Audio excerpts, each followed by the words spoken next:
Hi, everyone. Welcome into another episode of Ask the Experts. I am Lauren Carpenter, and I am joined, as always, by my lovely co-host, Tara Roberts. And we are not only here together, we're here for you all season long. We are going to be answering your questions, those burning questions that you have as we head into each week. And if you want to get your questions answered, there's a few things that you need to do. First, make sure you are a follower, subscriber to all of our social media channels so that we can actually get access to those questions. So if you post a question on YouTube, make sure you are subscribed to our YouTube channel. If you post a question on Twitter, make sure you are following us on Twitter. You know, that's kind of how that whole thing breaks down. Pretty simple, but also make sure that you use the hashtag AskTheExperts so that we can sift through them and find them, and our producer extraordinaire can help us out, help you. So make sure you are doing all of those things. Tara, how are you doing?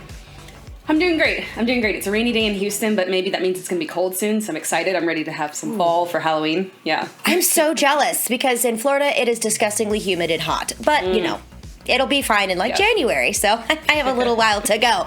But let's hop right in here. Let's get started, and we're going to go with Skins for the Win from YouTube.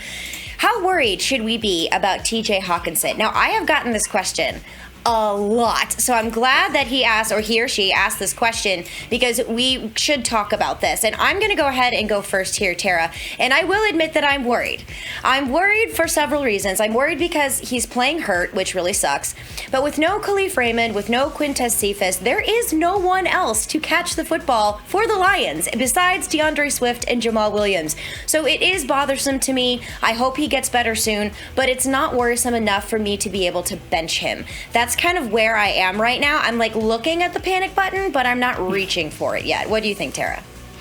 Yeah, I'm with you on the injury front. For me, it seems really clear to me that he's trying to gut through it. He's trying to be a team player, but maybe he just needs to sit out a week. Maybe we need to look forward to maybe the bye week where he'll finally be forced to sit out, because I do think it's just that he's playing through the injury. And unfortunately, the road ahead is very tough for Detroit. There's no let up. They have a hard schedule. And Goff's attempts have been very steady, so it's not lack of volume. I really think it's just an injury issue with him. So hopefully he can get healthy here in the near future. Yeah, I just hope the defenses just stop remembering that he's on the field, because that would really help too. All right, moving right along. Richard, also from YouTube, is Mike Williams a sell high candidate? And yeah, you know, I can make an argument for both sides here. I'm going to go ahead and say yes, because if you need some pieces that are around you, or that you're missing, if you need some pieces that are missing, not that are around you, he's a really good candidate to do so, because I don't know the longevity of these explosive games that he's going to have. He will have some, but I don't know if they're going to come every single week, because don't forget, there is still Keenan Allen there. Austin Eckler is also healthy and involved in the passing game. I don't also hate keeping him, but I think right now with the running back situation that it is with all of these injuries, Mike Williams, I think, is a perfect sell high candidate. What do you think, Tara? So, you know, I'm with you in that I can make the argument for both sides. So with that said, I'll go ahead and make the argument for the other side.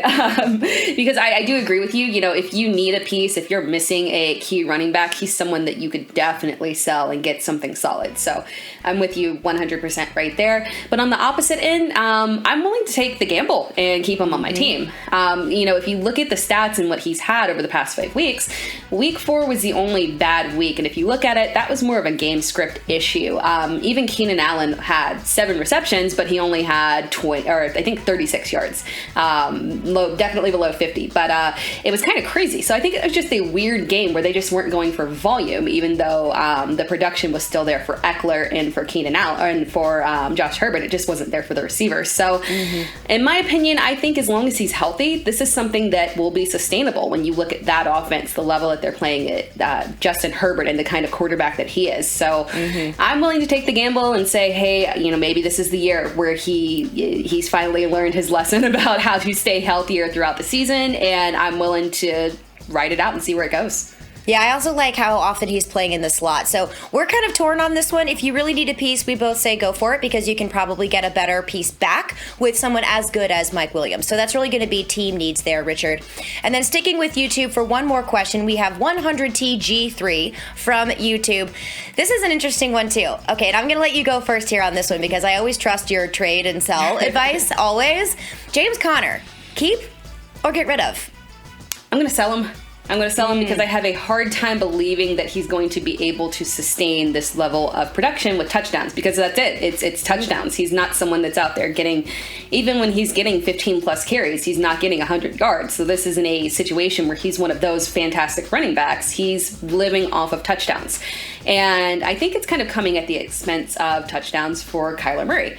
And so it's really banking, is this going to be something that's actually sustainable for him? Right now, he's on pace for like 17 touchdowns for the year, and I just don't think that's going to happen.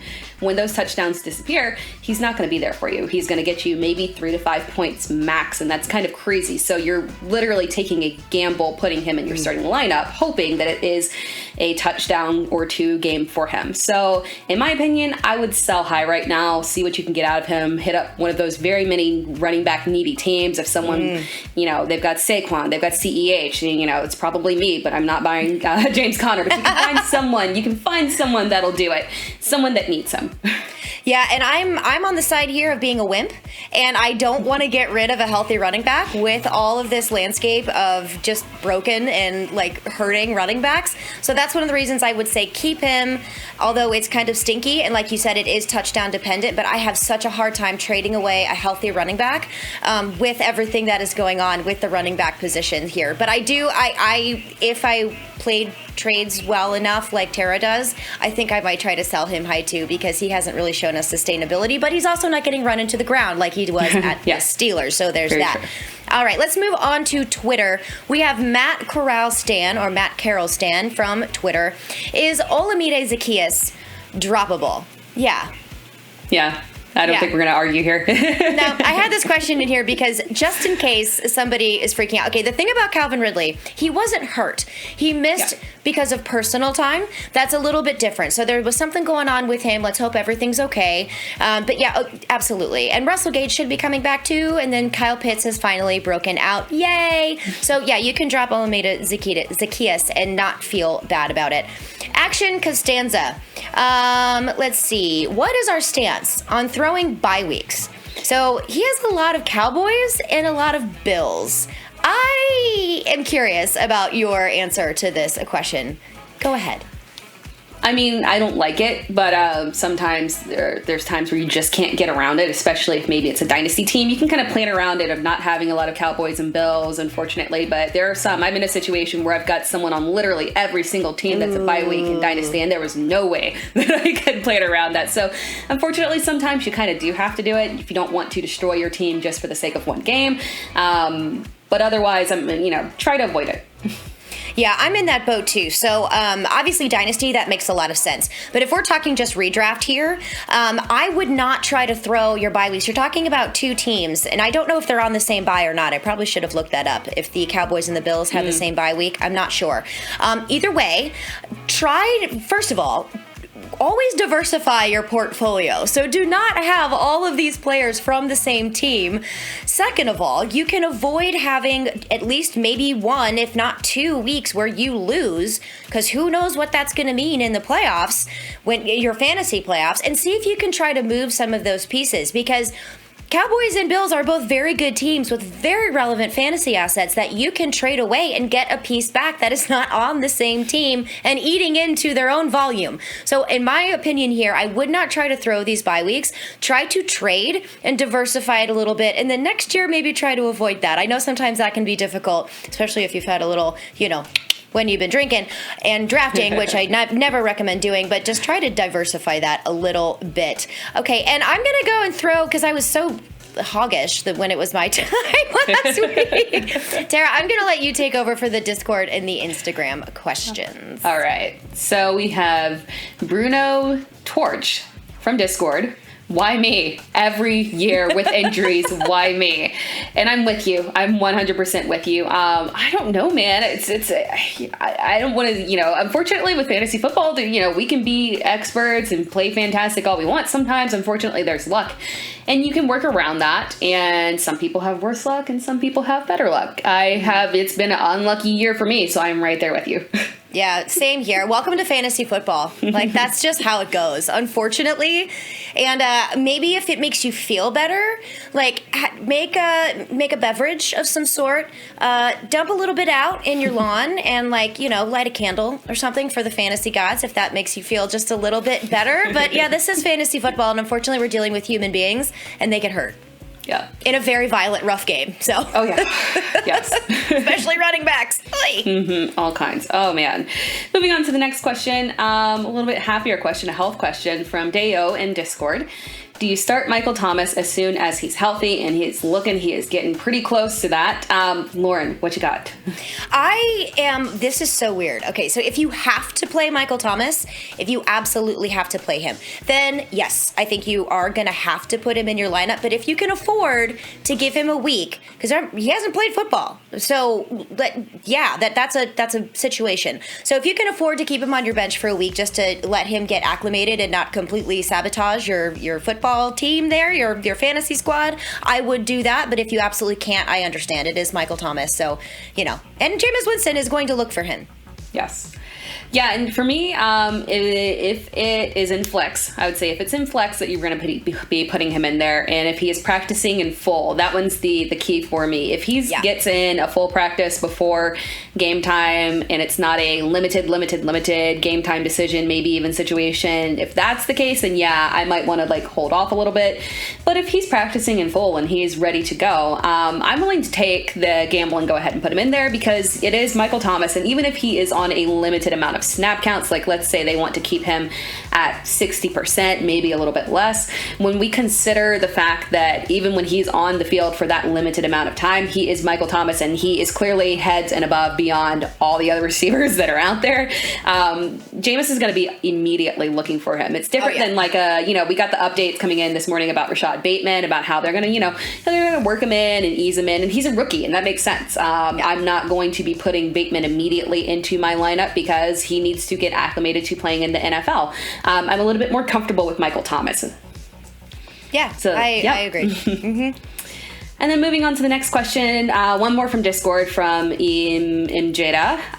Do we think Waller will see more targets now that Rich Bisaccia is the interim head coach for the Raiders? Personally, I don't think there's going to be a whole lot of change. And I'm not concerned about the amount of targets he's seeing as much as I'm concerned about the lack of production with them. His catch rate is below what it was last year. And if you look at Derek Carr's completion rating as well, it's down from last year as well. I was giving him the benefit of the doubt a little bit, because I was like, well, I mean, he's had one game that was a little higher, maybe it's a little bit skewed, but I went and looked, he's actually 24th in completion rating. I think it's just an issue of accuracy here. Mm-hmm. And I'm hoping that it improves as we move forward. Maybe the schedule just opens up a little bit more and he's able to ease into things. The high volume continues. So I'm not super worried. I don't think that anything organizationally is going to change.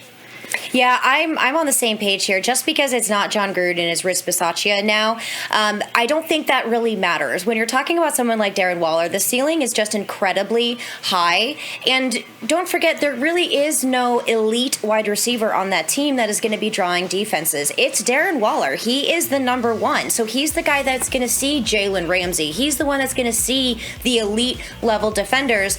And that kind of makes sense. Now, one caveat I will throw on this that comes from the off-field issues that the Raiders are having right now is that this is really a time, especially with an organization like the Raiders, they are going to galvanize together around what is going on, and I have a feeling that they are going to come out of the gate swinging. So I don't necessarily think it has to do with Rich. I don't think it has to do with John Gruden, but it does have to do with the aftermath, and it has to do with defenses. So, I mean, it's just Darren Waller is Darren Waller. I mean, this sucks right now, but I have a feeling it's going to get a little bit better from the gut, not necessarily from any numbers at all. as I drool on myself a little bit. I'm like, Darren Waller, I love you. Yes. And then moving on to the next question, we've got from CT Vanstone. Who is a good waiver quarterback with a favorable matchup schedule while Wilson is out? Lauren, I'm going to let you take this one first because I've got a fun answer. Okay, I like this because I did a ton of research on this and I didn't like anything that I came up with. So I decided to make a Frankenstein of different quarterbacks I think you can look at based on their percentage rostered right now. So this is always going to change on a week-to-week basis. So if you're forced to kind of stream quarterbacks, just keep that in mind. But for week 6, I love Taylor Heineke. He's playing against the Chiefs. They have allowed the most points for opposing quarterbacks in the entire league. Week 7, I like Sam Darnold against the Giants. Okay, I like that matchup. And then you can also look at Justin Fields if you're feeling kind of spicy. He is playing Tampa Bay, which we all love to pick on the Tampa Bay secondary, so that's for week 7. But the Minnesota Vikings have their bye in week 7, but in week 8, they're going to be back. And I do like Kirk Cousins through week 10. So those are kind of just some options that you can look at, because it's really hard when you have someone like Russell Wilson and he's just gone. You know, that's yes. Really rough. Yeah. That is a very well thought out plan. I love that, and I will. It's very convoluted and confusing, and this person is going to tweet me and be like, "What?" I love it, because no, you bring up such a good point that, like, you know, sometimes it's not the best thing to go and try and find someone to stick with the entire time. Maybe it's good to go ahead and play those streamings and those matchups, and that's a very good way to attack it. So I like it. You build out a plan on who you're trying to attack and make sure that you're jumping on waiver priorities to get them. I will add in one person, and you guys might hate me for this one. Carson Wentz does not have a bad schedule. It's kind of beautiful, okay? And I know what you're thinking, Wentz, but quite frankly, he's only had one really horrific game, and that was where he should not have been playing, because he was coming right off of that double ankle injury situation where, like, why was he playing? I don't know. He was on a scooter all week. Like what are you doing? I appreciate the warrior in him, but he maybe should have sat that one out. I think maybe because it was against Tennessee, they were like, oh, you know, okay, we need to be okay, since Tennessee's defense has been incredibly sketchy. But if you look at the schedule he has coming up, he's got Houston, San Francisco, Tennessee again, Jets, Jacksonville, tough one against Buffalo, then Tampa Bay, Houston. Yeah, it's very, very friendly. And Indianapolis was looking like they were kind of pulling things together a little bit more. So they're relying on the run game too, which helps out Wentz as well.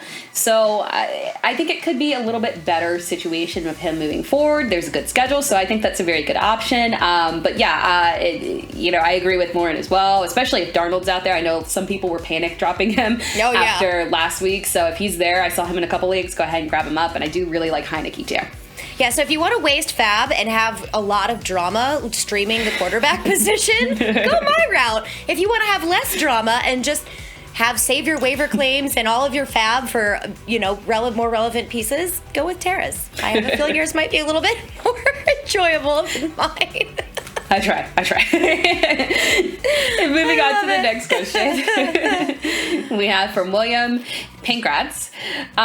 What do I do with Allen Robinson? And I feel like we get this question every single day. We probably get this question on Twitter a lot, on any other show that we do. Allen Robinson, he is a hot topic constantly, and I think we all feel very sorry for Allen Robinson owners. Unfortunately, I think this is a hold situation with him. I think you just kind of gotta wait it out. I'm not sure the level of value that you're going to get back for him. Yeah, I agree with you here, because it's like you can't really bench him, you can't trade him, but you don't want to start him. You know, it's like one of those situations where it's very meh, but Justin Fields is a rookie, okay, and he needs some time to build some rhythm and get his football feet underneath him, and I believe that is going to happen. He is a very, very talented young man, and he understands what it's like to be in high-stress situations already from college and to rely not only on his legs, but on the superstars around him, of which one of them is Allen Robinson and Darnell Mooney. So once they kind of get their themselves figured out, I think you'll be good. And I would say hold, and I think better days are coming for Allen Robinson. Yes. And then we'll take one more question. We've got from Gil, 89 and 4 ones in a row from Instagram. What is wrong with Cole Beasley? I love this. I've gotten like 300 questions about Cole Beasley. There's nothing wrong with Cole Beasley. He's fine. The only thing wrong with him is Emmanuel Sanders and Dawson Knox. Like, the offense is really good. Like, he's literally one injury to Emmanuel Sanders away from being like a fantasy superstar again. Yeah. Like, there's nothing wrong with Cole Beasley. I'm sorry. We didn't see Emmanuel Sanders at age, 500 hopping back into the league from, team number 85 and being like, look at me, I'm a superstar. But here we are. What? Yeah, I agree with you. There's nothing wrong with him. And it actually isn't really that unusual as well. I mean, if you go back and look at his stats from last year, it's not odd for him to be that guy who has a fantastic game and then he turns around and he's got 2, 3, 4 targets. It just happens. And I think it happens when you're in an offense where there's so much talent. I mean, Lauren, you hit the nail on the head. There's just so much talent, including, Josh Allen himself, who can just handle that load himself. Unfortunately, this is it with Cole Beasley. So you take it and you leave it, unfortunately. Yeah, it's one of those things where it's like, I'm sorry, because Cole Beasley was such the hot name, super sneaky, great value, and it's like, what? Why? It's almost like our injury question that we had before. Why me? Trust me, this has happened to me with a lot of players. I feel your pain, Gil 8911111111. Sorry, that was a lot of ones. Yes. But that's what we have for our show today. Always super fun with my lovely, beautiful, funny, awesomeness co-host Tara Roberts. You can find her on social media at It's Tara Time. I am Lauren Carpenter. You can find me at Stepmom Lauren, and make sure you are following us here at Fantasy Pros. Please make sure you are subscribed to our YouTube channel so you don't miss our laughing, smiling faces every Friday, because that's what we do. We come out, we answer those questions, we get to chuckle about things, we get to laugh with you, cry with you. This is what happens in fantasy football. But all season long, every Friday, come join us, ask questions. Thank you so much for joining us here on this video. Please make sure you like if you had as much fun as I did, and it was Tara did, because I'm assuming she did. I'm making sure she did. I'm saying she did, even if she didn't. But she has to, because that is in her contract. No, it's not. I'm kidding. It's not. But we do this for fun. Enjoy your week 6. Good luck in all of your matchups.